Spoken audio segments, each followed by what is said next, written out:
Everyone, मेरे प्यारे दोस्तों, आज हम लोग ऑप्टिक्स लेकर के आए हैं। ऑप्टिक्स आप लोग को जीरो से लेकर हाई लेवल तक बताएंगे ऑप्टिक्स आपको। तो पूरा वीडियो तक आप लोग बने रहिएगा। पूरा वीडियो में आप लोग आज हम लोग प्रकाश के बारे में चर्चा करेंगे। प्रकाश क्या होता है, प्रकाश का पूरा इतिहास हम लोग बताएंगे आपको। प्रकाश क्या होता है, कैसे काम करता है, इससे रिलेटेड आपको समस्या आज के बाद फिर से कभी नहीं आएगा। तो चलिए हम लोग देखते हैं दोस्तों, प्रकाशिकी सबसे पहले क्या होता है। तो प्रकाशिकी की अगर बात करें तो जैसे कि सबसे पहले ये पेड़ बनाते हैं, और ये पेड़ जो है ना, ये साइंस का पेड़, किसका है? साइंस यानी विज्ञान। ये साइंस का पेड़ है। मान लीजिए साइंस में ये बहुत सारे टहनी निकला हुआ है, डाली, जिसको कि आप शाखा कहते हैं। ये शाखा इस टाइप का निकला हुआ है, ये मान लीजिए शाखा है। दोस्तों ये शाखा जो है, ये शाखा मान लीजिए आपका फिजिक्स का शाखा है, ये मान लीजिए केमिस्ट्री है, ये मेरा क्या बायो है। ये साइंस का ही ये शाखा है। शाखा का मतलब होता है ब्रांच, यानी कि इंग्लिश में इसको क्या कहते हैं, ब्रांच। तो दोस्तों इसमें फिजिक्स में हम लोग को सबसे पहले फिजिक्स के अंदर ही एक आता है, क्या? प्रकाश की आता है। क्या आता? फिजिक्स के अंदर ही प्रकाश की आता है। फिजिक्स के अंदर ही आता है प्रकाश की। तो दोस्तों हम यहाँ से बोलेंगे क्या कि भौतिक विज्ञान की वह शाखा, भौतिक विज्ञान की वह शाखा, मैंने शाखा इसमें बहुत सारा है। हम बोले भौतिक विज्ञान की वह शाखा जिसके अंतर्गत हम प्रकाश के, जिसके अंतर्गत हम क्या करेंगे, प्रकाश का गुण, प्रकृति और प्रतिबिंब, गुण, प्रकृति और प्रतिबिंब बनाने के बारे में अध्ययन करते हैं। तो उसे हम क्या कहते हैं? प्रकाशिकी कहते हैं। तो फिर से सुनिए आप लोग दोस्तों, इसको लिखने का प्रयास करें, आप लोग लिख सकते हैं इसको। तो देखिए क्या बोले, भौतिक विज्ञान की वह शाखा जिसके अंतर्गत हम प्रकाश के गुण, प्रकृति और प्रतिबिंब बनाने के बारे में अध्ययन करते हैं, उसे हम क्या कहते हैं? प्रकाशिकी कहते हैं। चलिए अब हम बात करें प्रकाशिकी कितने प्रकार के होते हैं। प्रकाशिकी दोस्तों दो प्रकार के होते हैं। पहला बात करें हम प्रकाशिकी, पहला होता है किरण प्रकाशिकी। पहला क्या होता है? किरण प्रकाशिकी। किरण प्रकाशिकी इंग्लिश में इसको कहते हैं रे ऑप्टिक्स। क्या कहते हैं? Ray optics. दूसरा आपका होता है वेव ऑप्टिक्स, यानी तरंग प्रकाश की। तरंग प्रकाश की इंग्लिश में इसको कहते हैं वेव ऑप्टिक्स। वेव ऑप्टिक्स क्या कहते हैं इसको? Wave optics. समझ आ रहा दोस्तों? किरण प्रकाश की क्या होता है? किरण प्रकाश की होता है, जैसे कि देखिए किरण प्रकाश की, ये इसके प्रकाशिकी के अंदर ही दो प्रकार का आता है। जैसे कि एक आ गया किरण प्रकाश की, दूसरा आ गया आपका तरंग प्रकाश की। तो दोस्तों हम यहाँ से क्या बोलेंगे? प्रकाशिकी की वह शाखा, प्रकाशिकी की वह शाखा जिसके अंतर्गत हम प्रकाश के किरण के बारे में अध्ययन करते हैं। प्रकाश के किरण के बारे में अध्ययन करते हैं, यानी प्रकाश किरण के बारे में अध्ययन करते हैं, तो उसे हम क्या कहेंगे? रे ऑप्टिक्स कहेंगे। जैसे कि मान लीजिए दोस्तों ये प्रकाश किरण, ये प्रकाश किरण के बारे में अध्ययन करते हैं, तो इसको हम क्या कहते हैं? किरण प्रकाशिकी कहते हैं। तो कैसे इसको फिर से परिभाषा लिखेंगे? तो भौतिक यहाँ पे लिखेंगे, इसका क्या हो गया कि हाँ, ये इसका परिभाषा कैसे लिखेंगे? प्रकाशिकी की वह शाखा, प्रकाशिकी की वह शाखा जिसके अंतर्गत हम किरण प्रकाश के बारे में अध्ययन करते हैं, उसे हम क्या कहते हैं? किरण प्रकाशिकी कहते हैं। अब हम बात करें तरंग प्रकाशिकी क्या होता है। बोलेंगे प्रकाशिकी की वह शाखा जिसके अंतर्गत हम तरंग प्रकाश के बारे में अध्ययन करते हैं। दोस्तों जैसे ये है, ये आपका तरंग प्रकाश है, ये आपका इस टाइप से गमन करेगा ऐसे, इसको हम क्या कहेंगे? तरंग प्रकाश। दोस्तों इस प्रकार के जैसे भौतिक प्रकाशिकी की वह शाखा जिसके अंतर्गत हम प्रकाश के तरंग प्रकाश के बारे में अध्ययन करते हैं, उसे हम क्या कहते हैं? तरंग प्रकाशिकी कहते हैं। तो समझ में आया दोस्तों यहाँ प्रकाश की क्या, किरण प्रकाश की क्या होता है, और ये आपका तरंग प्रकाश की क्या होता है। अब हम लोग समझते हैं तरंग प्रकाश की।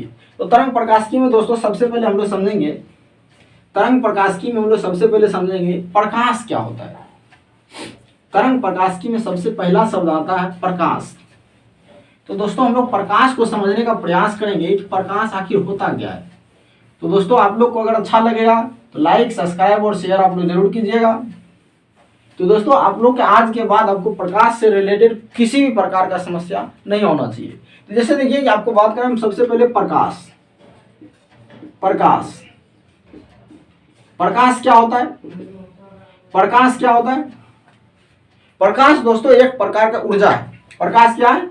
एक प्रकार का ऊर्जा है जिसके माध्यम से हम किसी वस्तु को देख पाते हैं, या जिसके बदौलत हम किसी वस्तु को देख पाते हैं। ठीक है, प्रकाश क्या एक ऊर्जा है जिसके बदौलत हम किसी वस्तु को देख पाते हैं ना। और प्रकाश जिस वस्तु पर पड़ता है उसे क्या करता है? दृश्यमान बनाता है, अर्थात हम कहें कि देखने योग्य, देखने लायक बना देता है।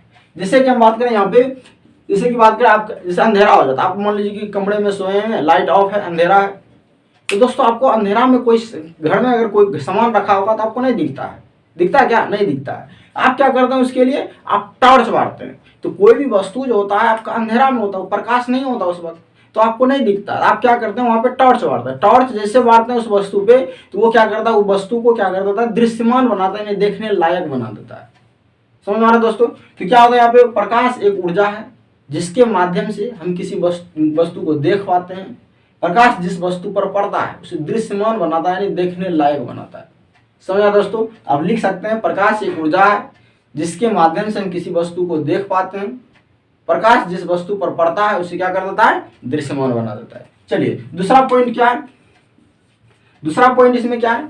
तो देखिए दोस्तों, सबसे पहले प्रकाश के बारे में बहुत सारे वैज्ञानिक आया, अपना अपना राय दिया कि प्रकाश क्या है। प्रकाश एक ऊर्जा है, प्रकाश कोई बोला कण है, कोई बोला तरंग है। तो सबसे पहले हम लोग देखेंगे कि न्यूटन साहब आया था। सबसे पहले कौन आया? न्यूटन साहब ने आया। ये कब आया न्यूटन साहब? ये समय चल रहा था उस वक्त 1675 ईस्वी चल रहा था। ठीक है, ये न्यूटन साहब आए और इसने बोला कि प्रकाश जो है ना, प्रकाश जो है यह एक कण है। प्रकाश क्या है? इन्होंने बोला एक छोटा छोटा कण है। प्रकाश क्या है? छोटा छोटा कण है। कण है जिसे कणिका कहते हैं। जिसे क्या कहते हैं? कणिका कहते हैं। ठीक है, न्यूटन साहब ने आया, 1965 का समय चल रहा था, इस वक्त बोला ये कि प्रकाश जो है एक छोटा छोटा कण है। ठीक है, और उस छोटे कण को हम क्या कहेंगे? कणिका कहेंगे। लेकिन दोस्तों फिर उसके बाद एक वैज्ञानिक आया, हाइगेंस नामक वैज्ञानिक ने जब आया, न्यूटन साहब से को देखा, ये बोले हैं कि प्रकाश एक कण है, छोटा छोटा कण है और ये इसको कणिका कहते हैं। जब इसने रिसर्च करने लगा तो पता चला कि ये समय इसका आ गया 1978। तो 1978 में इसने बताया, न्यूटन साहब जो बताए थे प्रकाश छोटे छोटे कण है जिसे कणिका कहते हैं, तो हाइगेंस साहब ने बोला ये कण नहीं है, ये प्रकाश जो है एक तरंग है। प्रकाश क्या है? इसने बताया प्रकाश एक तरंग है। कौन बताए? हाइगेंस 1978 ईस्वी में बताया कि प्रकाश क्या है? एक तरंग है। तो दोस्तों यहाँ पे देखते जाइएगा आप लोग लॉजिक क्या है। फिर इसके बाद एक और वैज्ञानिक आए, वैज्ञानिक का नाम था थॉमसन।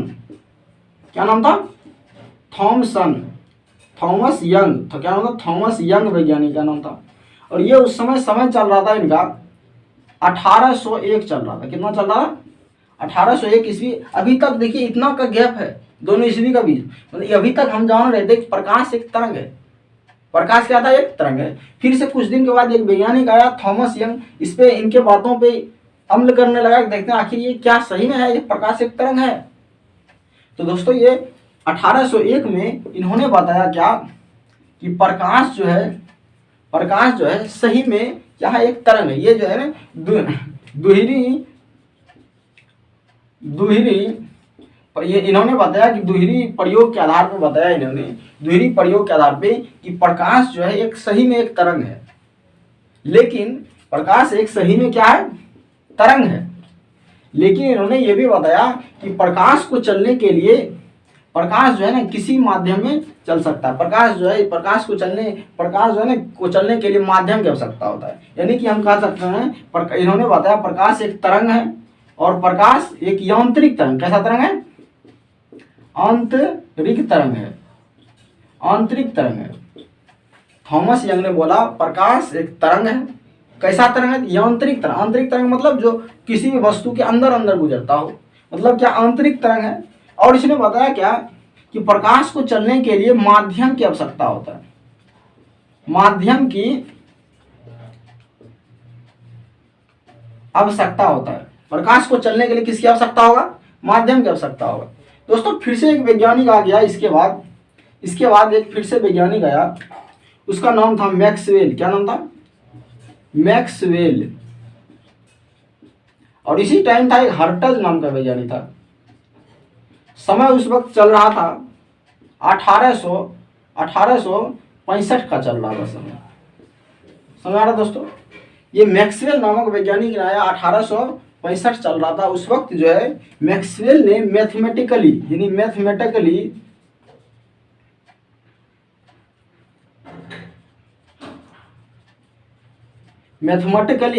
ये बताया कि प्रकाश जो है एक तरंग है, ये विद्युत चुम्बकीय तरंग है। और ये जो हर्टज साहब थे, हर्टज, ये जो प्रयोग के आधार पर बताया। किसके आधार पे?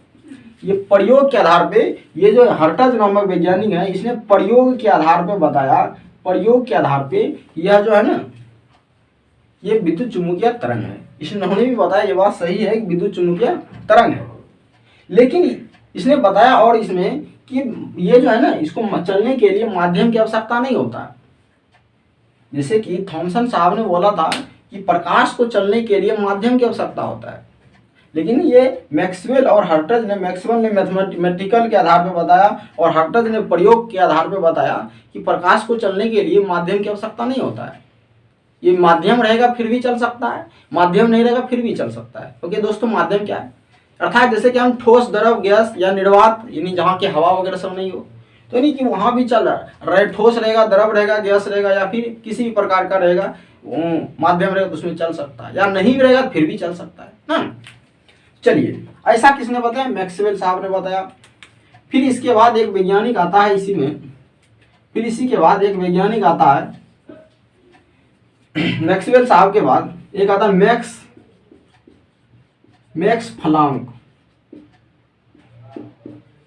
प्लांक वैज्ञानिक आता है। और ये उस समय ईस्वी चल रहा था, 1900 ईस्वी चल रहा था। ठीक है, 1900 ईस्वी में मैक्सवेल प्लांक नामक वैज्ञानिक आया।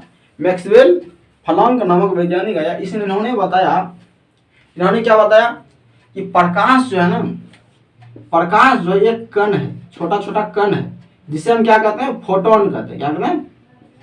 फोटोन कहते हैं। समझा दोस्तों? तो देखिए दोस्तों, फिर बात घूम के वहीं आ गया।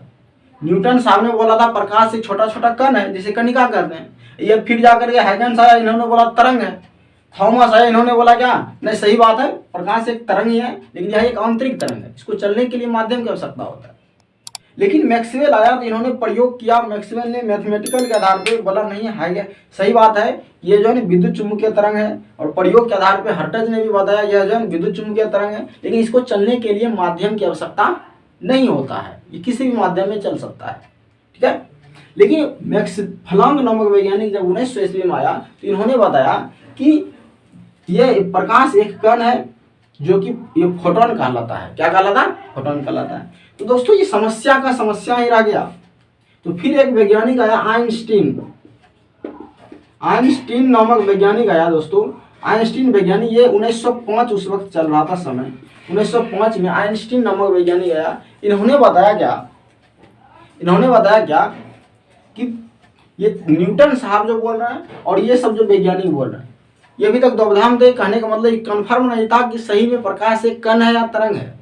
लेकिन जब आइंस्टीन नामक वैज्ञानिक 1905 ईस्वी में आए, इन्होंने बोला प्रकाश जो है ना, प्रकाश ये डुअल नेचर है। कैसा नेचर है? Dual nature. मतलब क्या कि प्रकाश के पास दोनों गुण पाया जाता है। प्रकाश एक कण भी है, प्रकाश एक तरंग भी है। समझ आ रहा दोस्तों? प्रकाश एक कण भी है और प्रकाश एक तरंग भी है। यानी कि कण की तरह कब व्यवहार करता है, तरंग की तरह कब करता है? प्रकाश जब टकराता है, जब टक्कर खाता ना, प्रकाश जब टक्कर खाता है, जब प्रकाश चलते चलते अगर किसी वस्तु से टकराता है तो वो कण के तरह व्यवहार करता है। किसके तरह व्यवहार करता है? कण के तरह। अब हम बात करें दोस्तों तरंग। प्रकाश जब चलता है ना तो वो तरंग की तरह व्यवहार करता है। प्रकाश चलता है तो वो तरंग की तरह व्यवहार करता है। प्रकाश जब किसी वस्तु से टकराता है तो वो किसकी तरह व्यवहार करता है? कण की तरह व्यवहार करता है। समझ आया दोस्तों। ये आपका किसने ये क्लियर किया बात कि प्रकाश जो है ये डुअल नेचर है, ये दोनों प्रकार का तरंग है, दोनों है, ये कण भी है और ये आपका तरंग भी है। समझ आ रहा है दोस्तों। अगर आप लोग को समझ में आ रहा है तो लाइक शेयर और सब्सक्राइब आप लोग करिए और आप लोग पूरे वीडियो तक बने रहिए। प्रकाश के बारे में एक भी बातें आपको नहीं बचेगा जो कि लगेगा कि ये छूट गया। ठीक है, चलिए हम लोग इसको, अगर आप लोग इसका स्क्रीनशॉट लेना था तो स्क्रीनशॉट ले लीजिए दोस्तों। अगर आप लोग कोई परिभाषा अगर नहीं लिख पाते हैं ना, उसको आप रोक रोक करके आप इसको लिख सकते हैं। इसको आप लोग स्क्रीनशॉट ले लीजिए। अब हम तीसरा बात है कि सर विद्युत चुम्बकीय तरंग है, प्रकाश एक विद्युत चुम्बकीय तरंग है, बात सही है सर, लेकिन विद्युत चुम्बकीय तरंग होता क्या है सर? विद्युत चुम्बकीय तरंग हम किसको कहेंगे, कैसा होता है विद्युत चुम्बकीय तरंग? विद्युत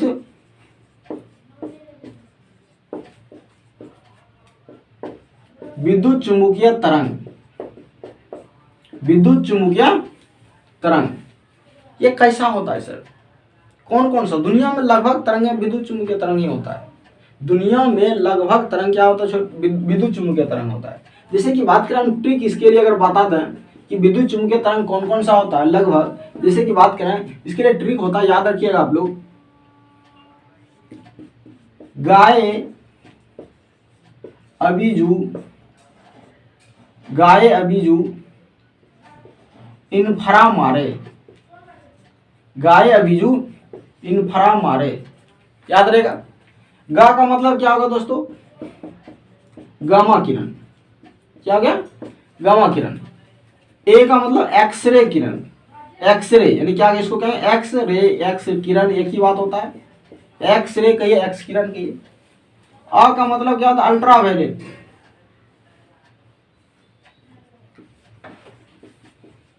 अल्ट्रावायलेट रे, अल्ट्रावायलेट कहते हैं इसको, या फिर हम यूवी किरण भी कहते हैं इसको भी यूवी किरण भी कहते हैं। हिंदी में इसको क्या है? तो परावैंगनी किरण, हिंदी में इसको क्या कहेंगे? परावैंगनी किरण कहेंगे। या फिर बी को मतलब विजुअल होता है। क्या होता है? विजुअल। विजुअल का मतलब दृश्य किरण, या फिर हम कहेंगे इसको प्रकाश किरण भी कहेंगे। इसको क्या कहेंगे? विजुअल का मतलब दृश्य किरण, या इसी का दूसरा नाम हम क्या है? तो प्रकाश किरण। क्या कहेंगे? प्रकाश किरण। इन्फ्रा का मतलब होता है इंफ्रारेड, इंफ्रारेड। मो का मतलब होता है माइक्रोवेव, माइक्रोवेव। हिंदी में इसको क्या? सूक्ष्म तरंग, सूक्ष्म तरंग। रॉ का मतलब क्या होता है? रेडियो तरंग, रेडियो तरंग। समझ में आ रहा दोस्तों। ये सारा आपका क्या है? विद्युत चुम्बकीय तरंग। ठीक है, दुनिया में लगभग तरंग क्या है? विद्युत चुम्बकीय तरंग ही होता है। ये सारा आपका क्या है? विद्युत चुम्बकीय तरंग है दोस्तों। ये गामा किरण क्या होता है? गामा किरण का भेदन क्षमता सबसे अधिक होता है। गामा किरण का उपयोग हम लोग कैंसर के इलाज में करते हैं, कैंसर का सेकाई वगैरह सब करने में इसका उपयोग करते हैं। एक्स किरण का उपयोग हड्डी वगैरह सब टूटता है ना, हड्डी का प्रतिबिंब बनाने के लिए इसका उपयोग करते हैं हम लोग। या फिर हम बात करें इसका उपयोग दांत वगैरह सब का जो प्रतिबिंब बनाते हैं उसमें इसका उपयोग करते हैं। परावैंगनी किरण क्या होता है? परावैंगनी किरण का उपयोग हम लोग ये ओजोन परत जो छानता है जिस प्रकाश के किरण को, ओजोन परत इसको छान लेता है परावैंगनी किरण को, इससे स्किन कैंसर का बीमारी होता है। अगर ये किरण अगर डायरेक्ट अगर किसी मनुष्य के शरीर पर पड़ता है या किसी जानवर के या किसी जीव के शरीर पर, तो ये स्किन कैंसर का इससे बीमारी होता है। क्या दोस्तों, अब हम बात करें ये दृश्य प्रकाश, तो अभी हम लोग इसके बारे में बता ही रहेंगे। प्रकाश एक ऊर्जा है जिसके बदौलत हम किसी वस्तु को देख पाते हैं ना। प्रकाश जिस वस्तु पे पड़ता है उसको क्या कर देता है? वो दृश्यमान बना देता, देखने योग्य बना, देखने लायक बना देता है। इंफ्रारेड क्या होता है? इंफ्रारेड मतलब क्या? अवरक्त किरण। हिंदी में इसको क्या कहते हैं? अवरक्त किरण कहते हैं इसको, अवरक्त किरण। ठीक है, अवरक्त किरण क्या होता है? आप लोग रिमोट चलाते हैं, टीवी चलाते होंगे ना, उसमें लाल वाला एक बल्ब जलता है, वो क्या? उससे अवरक्त किरण निकलता है। या फिर आप देखते होंगे सीसीटीवी कैमरा, उसमें एक लाल वाला बल्ब होता है, वो भी अवरक्त किरण होता है, उससे अवरक्त किरण निकलता है। सूक्ष्म तरंग क्या होता है? सूक्ष्म तरंग का उपयोग डिश टीवी, आप लोग छत वगैरह सब पे एक छाता टाइप का लगा रहा था डिश टीवी, उसमें करते हैं। या फिर टावर वगैरह सब में इसका उपयोग करते हैं। रेडियो तरंग का उपयोग रडार, रडार जिसपे कि आप लोग देखते होंगे कि जैसे मिसाइल वगैरह सब जाता है तो उसका रडार पे कम होता है, या फिर कोई प्लेन वगैरह सब जो उड़ता है वो रडार, उसमें रडार तरंग, रेडियो तरंग होता है जो कि रडार में इसका उपयोग करता है। ठीक है, तो चलिए दोस्तों आप लोग समझ में आ रहा है विद्युत चुम्बकीय तरंग क्या होता है, इसमें कोई दिक्कत नहीं ना। चलिए अब हम बात करें इसमें दूसरा पॉइंट कि विद्युत चुम्बकीय तरंग जो होता है इसकी दिशा कैसा होता है। विद्युत चुम्बकीय तरंग, विद्युत चुम्बकीय तरंग, विद्युत चुम्बकीय तरंग की दिशा विद्युत क्षेत्र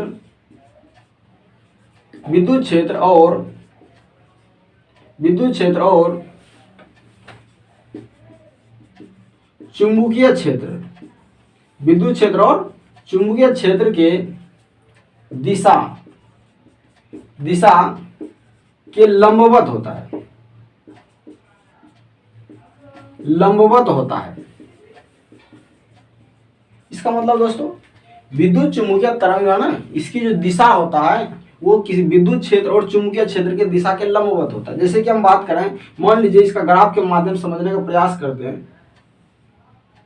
ठीक है, ये मान लीजिए आपका विद्युत चुम्बकीय तरंग है, ये विद्युत क्षेत्र है, ये आपका मान लीजिए चुंबकीय क्षेत्र है, ये आपका एक्स एक्सिस है इधर। तो दोस्तों ये तरंग जो आपका जो जाएगा ना इस टाइप से ऐसे जाएगा, ये जो आपका ये जो एरिया है, ये एरिया, इसी को हम क्या इसकी दिशा होता है। जैसे कि आप देख सकते हैं मार्कर के, जैसे हम देखें यहाँ पे बताते हैं। जैसे देखिए आपका इस टाइप का है, समझने का कोशिश कीजिएगा आप। तो देखिए ये अब तीनों क्या है, तीनों एक्सिस है ना, ये तीनों देखिए एक दूसरे पे 90 डिग्री बना रहा है। तीनों एक दूसरे पे क्या कर रहा है, तीनों एक दूसरे पे क्या कर रहा है, 90 डिग्री बना रहा है ना। तो ये देखिए आपका तरंग जो आएगा ना, तो वो इस टाइप से ऐसे घूमते हुए आएगा।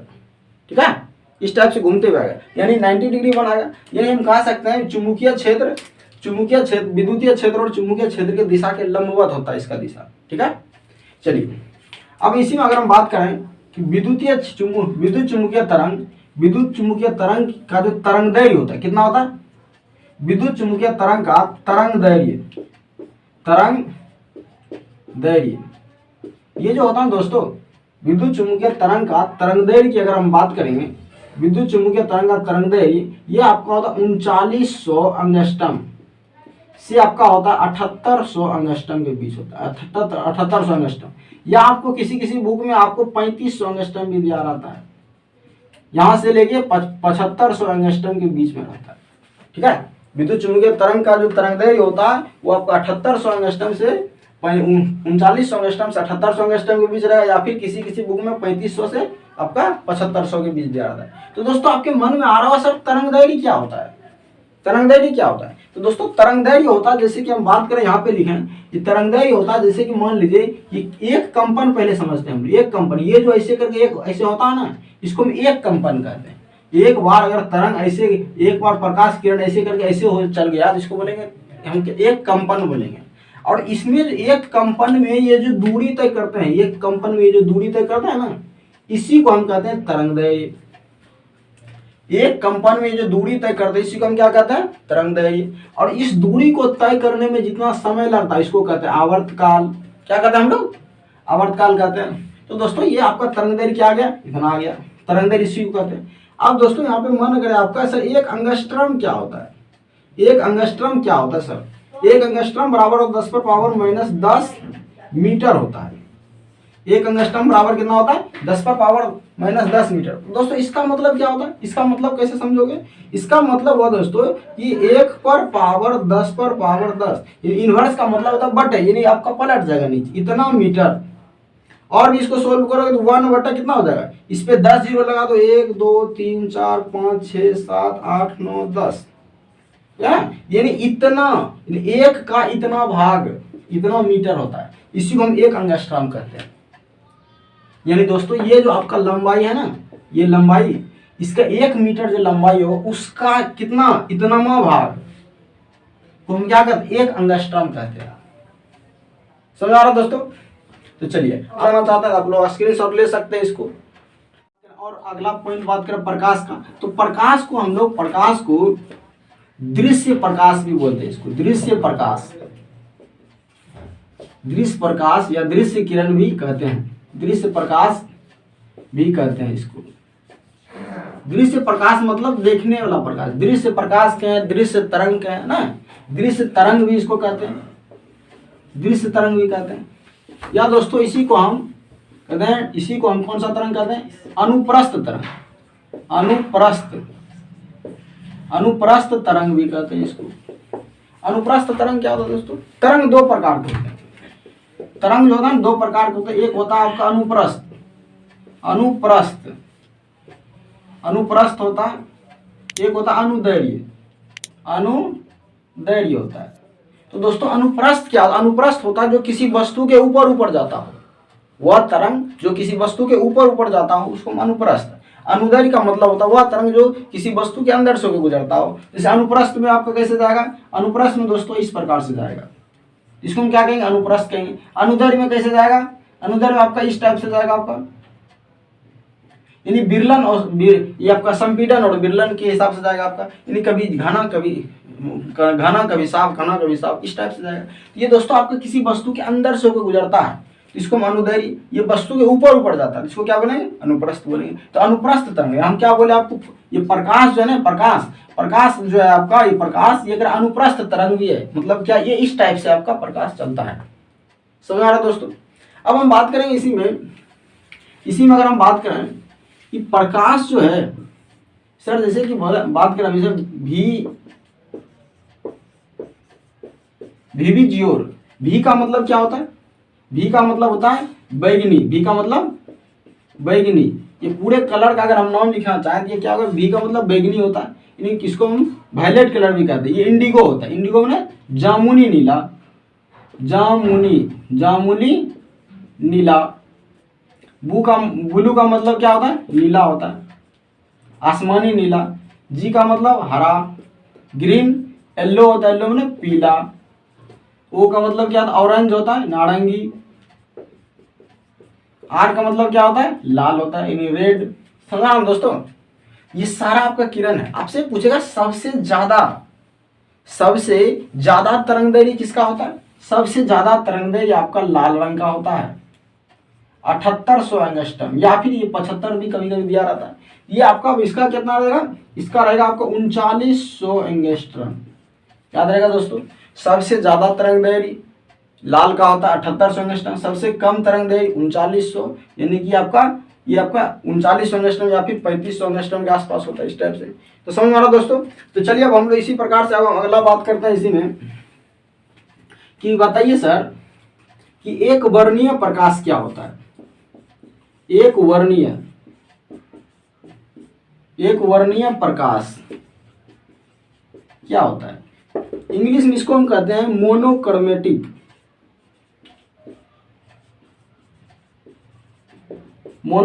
लाइट। मोनोक्रोमेटिक लाइट क्या होता है, मोनोक्रोमेटिक लाइट होता है वैसा प्रकाश जिसका तरंगदैर्घ्य जो है ना, वैसा प्रकाश जिसका तरंगदैर्घ्य एक ही हो, अर्थात हम कहें एक ही रंग, एक ही तरंगदैर्घ्य या एक ही रंग हो, यानी कि वैसा प्रकाश जिसका तरंगदैर्घ्य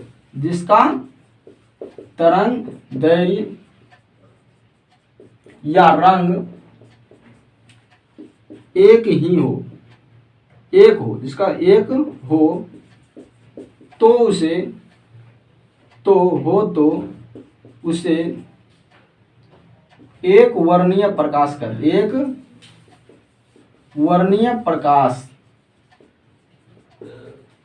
हैं, एक वर्णीय प्रकाश कहते हैं।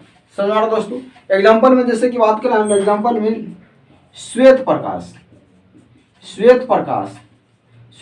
क्या होता है, सूर्य के प्रकाश को ही श्वेत प्रकाश कहते हैं, सूर्य का प्रकाश। तो सूर्य का प्रकाश एक ही होता है ना, और उसमें क्या होता है, 7 कलर का मिश्रण होता है। जैसे कि बात करें विवी जियोर, ये 7 कलर का उसमें क्या होगा, मिश्रण होगा, बैगनी, जामुनी, ब्लू, नीला, ये आपका हरा, येलो ना, ऑरेंज, ये रेड, ये सब आपका उसमें मिश्रण होता है श्वेत प्रकाश में। मतलब क्या, सूर्य के प्रकाश को श्वेत प्रकाश कहते हैं, उसमें 7 रंग का मिश्रण होता है। तो उसका तरंगदैर्घ्य जब भी वो तरंग निकलेगा तो इस टाइप से निकलेगा, एक तरंग, इसको हम एक तरंग कहते हैं। इसमें जितना भी इसका तरंगदैर्घ्य होगा एक ही होगा ना, इसीलिए हम इसको क्या कहेंगे, श्वेत प्रकाश। या फिर हम बात करें लाल, या फिर हम बात करें हरा, ये सब सारा का तरंगदैर्घ्य एक ही होगा ना। ये आपका क्या हो गया, एक वर्णीय प्रकाश इसको कहते हैं। ऐसे प्रकाश को कौन सा प्रकाश कहेंगे, एक वर्णीय प्रकाश कहेंगे। दोस्तों आप लोग इसको स्क्रीनशॉट लेना चाहते हैं आप लोग ले लीजिए। तो चलिए दोस्तों जैसे कि अब हम बात करें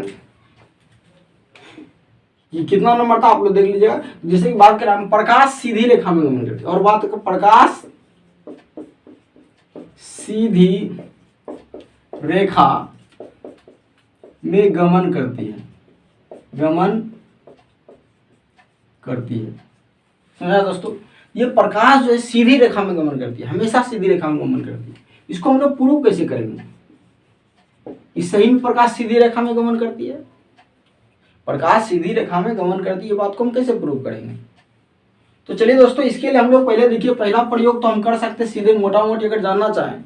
मान लीजिए किसी का अगर फूस का घर होगा, अगर वहाँ पे कहीं अगर खपड़ेल का घर में अगर कहीं छिद्र अगर होता है, वहाँ से प्रकाश देखते हो आपके आंखों से बगल से, आप बैठे होते हैं घर में ना, आपके आंखों से बगल से गुजरता है, तो वो जो प्रकाश सीधा जैसे जैसे उसमें छेद होगा ना, उसी हिसाब से वो प्रकाश आगे आता है, तो प्रकाश देखोगे सीधे जाता है, मतलब प्रकाश सीधी रेखा में गमन करता है। अगर आप नहीं समझ में आ रहा फिर से देखिए यहाँ पे, इसे मान लीजिए ये आपका फुटबॉल है, इधर से हम टॉर्च बाढ़ेंगे, इधर से हम क्या करेंगे, टॉर्च बाढ़ेंगे यहाँ से, ये प्रकाश जो है ना ऐसे निकल जाएगा, प्रकाश ऐसे करके इधर से निकल जाएगा। ऐसे क्यों निकला, क्योंकि प्रकाश इधर से चले गया, प्रकाश सीधी रेखा में गमन करते, प्रकाश इधर सीधे चले गया, ये अंधेरा छा गया, ये आपका ये क्या हो गया, अंधेरा हो गया। क्या हो गया, अंधेरा छा गया इधर आपका ना। तो इससे ही पता चलता है प्रकाश सीधी रेखा में गमन करती है। और इसको बढ़िया समझना चाहें आप, तो हम जैसे कि मान लीजिए इसको इसे साबित करने के लिए हम लोग क्या करते हैं, 3 कार्टून ले लेते हैं। 3 क्या करते हैं हम लोग, 3 कार्टून ले लिए, कार्टून को क्या कर दिए, बराबर बराबर कार्टून लिए, बराबर टुकड़ा का, इसको हम लोग क्या कर लिए, छेद कर लिए। तीनों कार्टून को क्या कर लिया हम लोग, को बीच में से इसको छेद कर दिए, मान लीजिए तीनों को छेद कर दिए। इसे साबित करने के लिए हम लोग 3 कार्टून लेंगे, 3 कार्टून का टुकड़ा लेंगे और तीनों को बीच में से काट देंगे। इसको काटने के बाद इस तरीका से इस तीनों कार्टून को हम लोग सजाएंगे, इस टुकड़ा को सजाएंगे ताकि तीनों छिद्र जो है एक सिद्ध में दिखे। ठीक है, सजा लिए हम लोग। सजाने के बाद क्या करेंगे, इसके तीसरा टुकड़ा जो यहाँ पे एक मोमबत्ती लगा दे, इसके पीछे एक मोमबत्ती हम लोग जला देंगे, एक मोमबत्ती जला दिए। जब हम लोग यहाँ से इधर से जब हम आंख लगा के देखते हैं, आंख लगा के देखते हैं इधर ना, ये भी बीच वाला टुकड़ा को जब हम आगे पीछे दाएं बाएं जब हिलाते हैं ना, हमको पता चलता है क्या कि वो मोमबत्ती हमको सही से नहीं दिख रहा है। जब तक नहीं हिला रहा है तब तक तो ये छिद्र से हमको दिख रहा है, और इसको हम आगे पीछे दाएं बाएं जब हिलाते हैं ना, तो हमको पता चलता है कि वो मोमबत्ती नहीं दिख रहा है। इससे यह साबित होता है कि प्रकाश सीधी रेखा में गमन करता है, क्योंकि अगर सीधा नहीं होता तो प्रकाश तो ऐसे सीधे जाएगा ना, सीधे जाएगा, प्रकाश सीधी रेखा में गमन करेगा। अगर आप हिलाओगे इधर उधर, इसको मतलब आगे पीछे दाएं बाएं करोगे, ये आपका गड़बड़ हो जाएगा, नहीं दिखेगा आपको प्रकाश।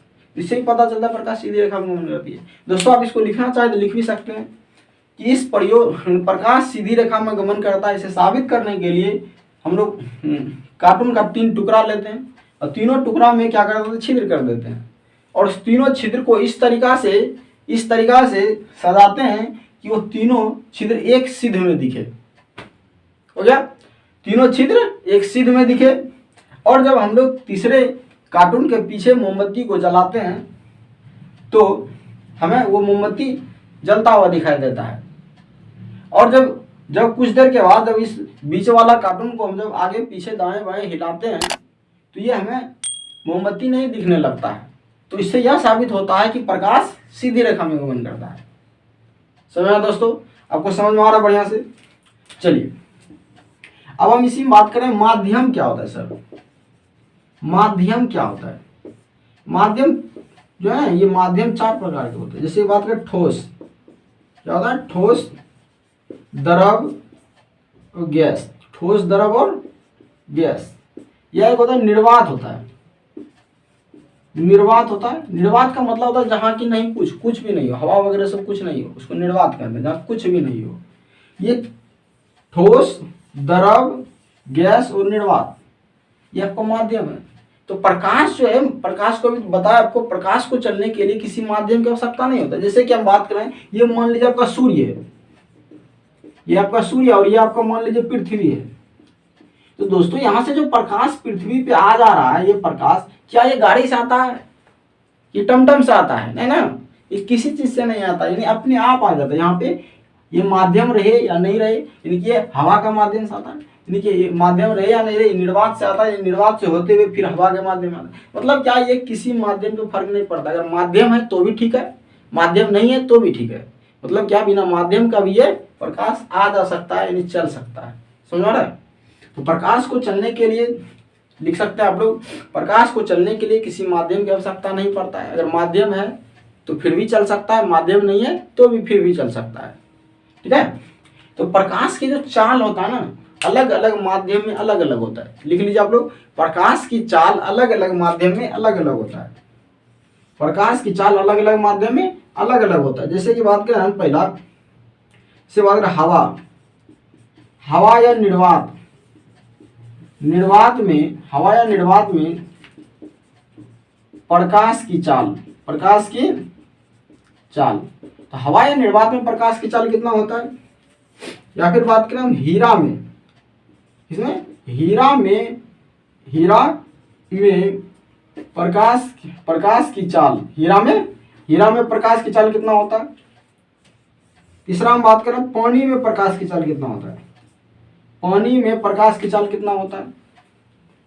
चौथा बात करें हम कांच में प्रकाश की चाल कितना होता है? कांच में प्रकाश के लिए, ये सब हम लोग ध्यान में रखेंगे।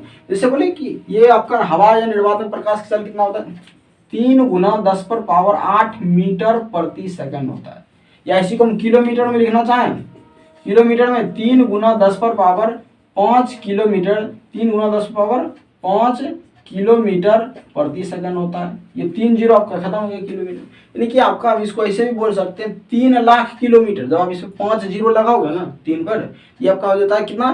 3 लाख किलोमीटर प्रति सेकंड। दोस्तों हम लोग देखते हैं, आप जैसे की बात करें हवा या निर्वात में प्रकाश की चाल की बात करें, 3 × 10⁸ मीटर प्रति सेकंड या 3 × 10⁵ किलोमीटर प्रति सेकंड। इसको हम लोग बोलेंगे क्या है अपने भाषा में, शब्द में बोलना चाहें तो 3 लाख किलोमीटर प्रति सेकंड। हवा या निर्वात में प्रकाश की चाल कितना होता है?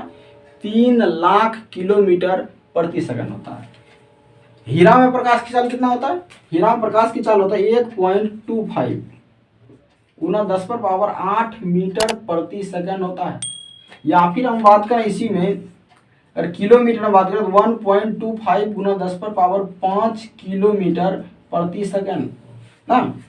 तो इसको बोलेंगे 1,25,000 किलोमीटर, 1,25,000 किलोमीटर प्रति सेकंड होता है इसका चाल। किसमें? हीरा में। आपको पूछेंगे कि सबसे ज्यादा प्रकाश की चाल किसमें होता है? सबसे अधिक होता है इसमें सबसे अधिक होता है। सबसे अधिक प्रकाश की चाल किसमें होता है? निर्वात में, हवा में। सबसे कम प्रकाश की चाल हीरा में होता है। किसमें होता है? सबसे कम होता है इसमें प्रकाश की चाल। पूछेगा पानी में कितना होता है? 2,25,000, 2.25 × 10⁸ मीटर प्रति सेकंड। या फिर हम किलोमीटर में लेंगे, लिखेंगे 10⁵ किलोमीटर प्रति सेकंड, यानी कि 2,25,000 किलोमीटर प्रति सेकंड। अब इसी में हम बात करेंगे, इसी में अगर हम बात करेंगे कि कांच में प्रकाश की चाल कितना होता है? 1,80,000 10⁸ मीटर प्रति सेकंड बोल दो इसको, या फिर 1,80,000 किलोमीटर प्रति सेकंड होता है इसका चाल। 1,80,000 किलोमीटर प्रति सेकंड होता है। तो दोस्तों आप लोग को सही से समझ में आ रहा है कि दीप्त और अदीप्त वस्तु क्या होता है? दीप्त वस्तु और अदीप्त वस्तु क्या होता है? तो दोस्तों देखिए यहाँ पे दीप्त वस्तु क्या होता है। सबसे पहले दीप्त वस्तु, दूसरा होता है अदीप्त वस्तु। अदीप्त वस्तु क्या होता है? तो दोस्तों दीप्त वस्तु वो होता है, वह वस्तु जिससे प्रकाश निकलता हो, वह वस्तु जिससे प्रकाश निकलता हो उसे हम दीप्त वस्तु कहते हैं। एग्जाम्पल में बात करना सूर्य, ये क्या आपका दीप्त वस्तु है। जैसे जलता हुआ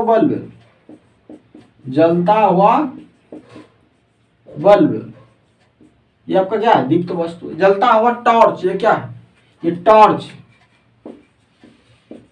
जलता हुआ टॉर्च, ये सब आपका क्या है? दीप्त वस्तु है ना।